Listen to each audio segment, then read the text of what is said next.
Welcome to the SM Academy GK YouTube channel. Subscribe now and press the bell icon. Welcome to the SM academy. চলো শুরু করা যাক। আজকের class তোমরা দেখতে পাচ্ছ, ভারতের সংবিধান নিয়ে আমরা আলোচনা করবো। সংবিধানের পটভূমি নিয়ে আমরা আলোচনা করতে চলেছি। ওকে, চলো দেখে নেওয়া যাক আজকের প্রশ্ন এবং আজকে আমরা কী রয়েছে টপিকে, সেটা আজকে আমরা দেখে নেব। দেখো আজকে আমরা অধ্যয়ন করব সংবিধানের গঠন ও পটভূমি নিয়ে। প্রথম দাবি করেছিল সংবিধান রচনার এম.এন. রয় বা মানবেন্দ্রনাথ রায় প্রথম স্বাধীন গণপরিষদের দাবি করেন। কত সালে করেছিল? 1934 সালটা। ওকে, এবং কে করেছিল? এম.এন. রয়। ওকে, নেক্সট, কংগ্রেসের প্রস্তাব 1935 সালে কংগ্রেস আনুষ্ঠানিকভাবে দাবি করেছিলেন এবং ক্যাবিনেট মিশন প্ল্যান 1946 সালে ব্রিটিশ সরকার রাজি হয়। এর ভিত্তিতেই গণপরিষদ গঠিত হয়। সদস্য সংখ্যা 389 জন। এর মধ্যে ব্রিটিশ ভারত থেকে 296 জন, দেশীয় রাজ্যের 63 জন এবং পরে পেট্রিয়ান থেকে টোটাল 299 জন। নেক্সট দেখো ওদের তুই কী বলছে। প্রথম বৈঠক হয়েছিল 9 ডিসেম্বর 1946 সালে সেন্ট্রাল হল বা সংসদ ভবন, দিল্লিতে। এবার তোমরা ভাবছো আমি ডেসক্রিপ্টিভ হিসেবে এরকম ওয়ান লাইনার কেন দিচ্ছি। ওয়ান লাইনার আমি এই কারণে দিচ্ছি, অনেক পড়ার দরকার নেই, যেগুলো মেন পয়েন্ট সেগুলো তুলেই আমি কোয়েশ্চেন করেছি। ওকে, অস্থায়ী সভাপতি ডক্টর সচ্চিদানন্দ সিনহা সবচেয়ে বড় ছিলেন তাই। ওকে, দেখো স্থায়ী সভাপতি কে ছিলেন? 11 ডিসেম্বর 1946 সালে ডক্টর রাজেন্দ্র প্রসাদ, যিনি আমাদের ভারতের প্রথম রাষ্ট্রপতি হন। ওকে, নেক্সট দেখো উপরাষ্ট্রপতি হয়েছিলেন কে বা উপসভাপতি? এইচ.সি. মুখার্জি এবং ভি.টি.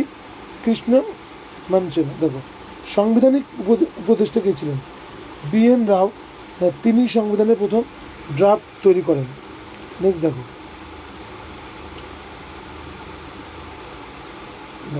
উদ্দেশ্য ও প্রস্তাব। দেখো 13 ডিসেম্বর 1946 সালে জওহরলাল নেহরু পেশ করেছিলেন প্রাইম বেল বা আমাদের যে প্রস্তাবনা রয়েছে সংবিধানে, এটা জওহরলাল নেহরুই প্রস্তাবনা পেশ করেছিলেন বা লিখেছিলেন। মোট কমিটি কটা ছিল? 22টি এবং সবচেয়ে গুরুত্বপূর্ণ দুটো, এক হলো ইউনিয়ন পাওয়ার কমিটির চেয়ারম্যান ছিল নেহরু। দেখো, আর নেক্সট হলো ইউনিয়ন কনস্টিটিউশন কমিটি, যার চেয়ারম্যান ছিল নেহরু। এই দুটো মেন কমিটি ছিল। খসড়া কমিটি 29 আগস্ট 1947 সালে গঠিত হয়। ইম্পর্টেন্ট প্রশ্ন, চেয়ারম্যান কে ছিলেন ডক্টর বি.আর. আম্বেদকর এবং ভারতের সংবিধানের জনক বলা হয় ডক্টর বি.আর. আম্বেদকরকে। ওকে, নেক্সট দেখো সময় লাগে সংবিধান রচনা করতে 2 বছর 11 মাস 18 দিন। মোট 11টি অধিবেশন হয়েছিল, 165 দিন বৈঠক। ওকে, দেখো 165 দিনের বৈঠক। দেখো জাতীয় পতাকা 22 জুলাই 1947 সালে গৃহীত হয়েছিল এবং জাতীয় সঙ্গীত 1950 সালের 24 জানুয়ারি জনগণমন যেটি গৃহীত হয়েছিল এবং জাতীয় গান 24 জানুয়ারি 1950-এ বন্দে মাতরম গৃহীত হয়েছিল। অধ্যায় 5, সংবিধান গ্রহণ ও কার্যকরী। সংবিধান গৃহীত হয় 26 নভেম্বর 1949-এ। একে কনস্টিটিউশন ডেও বলা হয় বা সংবিধান দিবস। নেক্সট, চূড়ান্ত স্বাক্ষর হয়েছিল 24 জানুয়ারি 1950-এ। 284 জন সদস্য সই করেছিলেন এবং কার্যকরী হয় 26 জানুয়ারি 1950 সালে। এই দিনটি রিপাবলিক ডে বা প্রজাতন্ত্র দিবস হিসেবে আমরা পালন করে থাকি। নেক্সট দেখো, এবার আমরা এমসিকিউ প্রশ্নতে সরাসরি চলে যাচ্ছি। ভারতীয় গণপরিষদের প্রথম ধারণা দেন কে? প্রথমে বলে দিচ্ছি আমি, এম.এন. রয়। অপশান এ সঠিক হয়ে যাবে। 1934 সালে এই দাবি করেছিলেন এবং 35-এ কংগ্রেস করেছিলেন। নেক্সট, গণপরিষদ কোন পরিকল্পনার ভিত্তিতে গঠিত হয়েছিল? সঠিক উত্তর হয়ে যাবে ক্যাবিনেট মিশন পরিকল্পনা। ওকে, ক্যাবিনেট মিশন অপশান বি। 1946 সালে এই ক্যাবিনেট মিশন ভারতে এসেছিল। ঠিক আছে, এর যে 3জন সদস্য ছিল কে? পৃথিক লরেন্স, ক্রিপস এবং আলেকজান্ডার। এরা 3জনা ছিলেন, ঠিক আছে, এই ক্যাবিনেট মিশনের সদস্য। গণপরিষদ গঠন কবে অনুষ্ঠিত হয়? 9 ডিসেম্বর 1946 সালে। অপশান বি সঠিক হয়ে যাবে। ঠিক আছে, মুসলিম লীগ বয়কট করেছিল এবং 207 জন সদস্য যোগ দেন। নেক্সট, গণপরিষদের অস্থায়ী সভাপতি কে ছিলেন? সচ্চিদানন্দ সিনহা। ওকে, অপশান সি সঠিক হয়ে যাবে। সবচেয়ে বয়সে বড় হয়, প্রথম স্পিকার হন তিনি। প্রোমেট। দেখো গণপরিষদের স্থায়ী সভাপতি কে ছিলেন? ডক্টর রাজেন্দ্র প্রসাদ। এটাও আমরা বলেছি, ডক্টর রাজেন্দ্র প্রসাদ। ওকে, অপশান বি হয়ে যাবে। নেক্সট দেখো, পরে প্রথম রাষ্ট্রপতি হন তিনি। 11 ডিসেম্বর 1946 সালে নির্বাচিত হন। গণপরিষদের সাংবিধানিক উপদেষ্টাকে সঠিক উত্তর যে ব্রিয়েন দাও, উনি সংবিধানের প্রধান ড্রাফট বানান বা 60টি দেশের সংবিধান স্টাডি করেন। উদ্দেশ্য প্রস্তাব কে পেশ করেন? সঠিক উত্তর হিসেবে নেহেরু। উদ্দেশ্য মানে কি?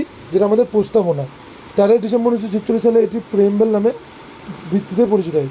দেখো, খসড়া কমিটির চেয়ারম্যান কে ছিলেন? ডক্টর বি আর আম্বেদকর। 29 আগস্ট 1947 সালে 7 জন সদস্য নিয়ে এই কমিটি গঠন করেছিল এবং কনস্টিটিউশনের জনক বলা হয় এই কারণে, ঠিক আছে, সংবিধানের জনক বলা হয় ডক্টর বি আর আম্বেদকরকে। দেখো, মূল ক্যাটাগরি। দেখো, মূল গণপরিষদে ভারতের সদস্য সংখ্যা কত ছিল? 296 জন। অপশন সি সঠিক হয়ে যাবে। ওকে, নেক্সট দেখো, গণপরিষদে মহিলা সদস্য সংখ্যা কত ছিল? 15 জন। ওকে, মহিলা ছিল 15 জন। ওকে, আশা করি এটা তোমাদের ভুল হবে না। ওকে, 15 জন। নেক্সট দেখো, ভারতীয় সংবিধান তৈরি করতে কত সময় লেগেছিল? 2 বছর 11 মাস 18 দিন। অপশন বি সঠিক হয়ে যাবে। ওকে, 64 লক্ষ টাকা খরচা হয়েছিল, 165 দিন বৈঠক বসেছিল, 11টি অধিবেশনে। ওকে, ভারতের সংবিধান গৃহীত হয় 26 নভেম্বর 1949, কার্যকরী হয় 26 জানুয়ারি 1950। ওকে, এবং এই দিনকেই সংবিধান দিবস পালিত হয়, 26 নভেম্বর। ভারতীয় সংবিধান কার্যকরী হয় কবে? 26 জানুয়ারি 1950 সালে। বি সঠিক হয়ে যাবে। এই দিনকে 1930 সালে পূর্ণ স্বরাজ দিবস পালিত হয়, এই তারিখকেই, ঠিক আছে। ওকে, নেক্সট, জাতীয় পতাকা গণপরিষদে গৃহীত হয় 22 জুলাই 1947 সালে, বহুবার এসেছে পরীক্ষায়। ওকে, এটি ডিজাইন করেছেন কে? পিঙ্গলি ভেঙ্কাইয়া। এর অনুপাত হলো 3:2 অনুপাতে রয়েছে। দেখো, জাতীয় সঙ্গীত কবে গীত হয়েছে? 24 জানুয়ারি 1950 সালে। এটি রবীন্দ্রনাথ ঠাকুর রেখেছেন। 22 সেকেন্ড এটি ফুল ভার্সনটা গাওয়া হয়। আমাদের জাতীয় সঙ্গীত কি? জনগণ মন। ওকে, নেক্সট, গণপরিষদের শেষ বৈঠক।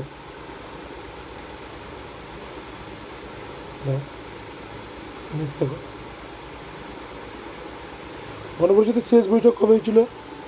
24 জানুয়ারি 1950 সালে এই বৈঠক হয়েছিল। 284 জন সদস্য সই করেছিলেন, 2 জন হিন্দিতে সই করেছিলেন। ভারতীয় সংবিধানে বেশিরভাগ ধারা কোন অ্যাক্ট থেকে নেওয়া হয়েছে? 1935 সালের অ্যাক্ট থেকে। ওকে, এটা ইম্পর্টেন্ট প্রশ্ন। নেক্সট দেখো, ভারতীয় সংবিধানের বেশিরভাগ অ্যাক্ট 235 নম্বর ধারা থেকে নেওয়া হয়েছে, প্রায় 73%। ওকে, গণপরিষদের উপসভাপতি কে ছিলেন? এইচ.সি. মুখার্জি। ওকে, উনি বাঙালি ছিলেন। নেক্সট দেখো, গণপরিষদে মোট কতগুলি কমিটি গঠিত হয়েছিল? 22টি কমিটি। ওকে, ইউনিয়ন পাওয়ারে ছিল নেহরু দায়িত্ব। সংবিধানের অরিজিনাল হস্তলিখিত কপি কোথায় রাখা রয়েছে? পার্লামেন্ট লাইব্রেরিতে রয়েছে। ওকে, এই অলঙ্করণ করেছেন কে? নন্দলাল বোস। আজকের এই সেকশনটি এখানে শেষ করছি। সকাল সুতরাং ভালো থাকবে। থ্যাংক ইউ, এবং নতুন হলে আমাদের চ্যানেলটি সাবস্ক্রাইব করে নেবে। Thank you.